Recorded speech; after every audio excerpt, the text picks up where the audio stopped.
Good morning. Thanks for clicking on. Today is the 11th of June, and this is the Kehilat Sharei Torah Halacha Review, Practical Halachas.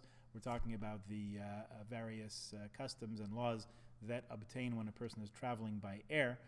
None of us are doing that too much at the moment, but hopefully these will become practical sooner rather than later.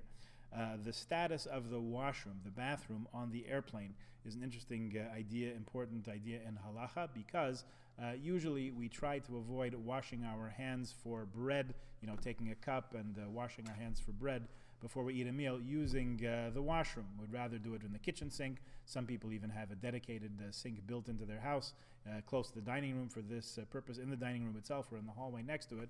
That's a nice hiddur. But in any case, we try to wash our hands not from the washroom. So what do you do if it's time to wash your hands for your meal on the airplane and the only thing you have is the washroom there?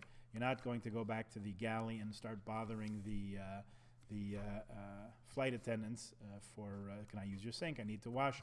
We should really have a conversation about not bothering the flight attendants at all, making a chilul Hashem rather than a kiddush Hashem. Actually, you know what? We'll talk about that in a second.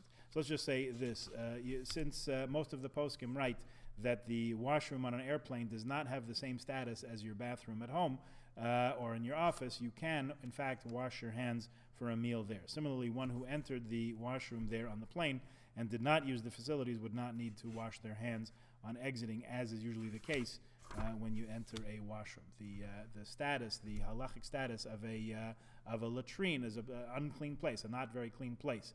Nowadays, of course, our washrooms, our facilities, public and private, are usually much more sanitary and clean than they ever were in times gone by.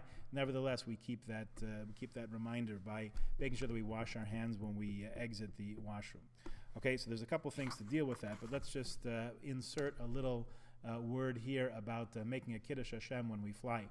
Everybody's read the stories about people on flights, El Al flights, Air Canada flights, other carriers who made a big deal out of making sure that they're able to carry out Jewish religious practices like not sitting in a mixed crowd, men and women sitting together, davening with a minyan while standing up, and so on.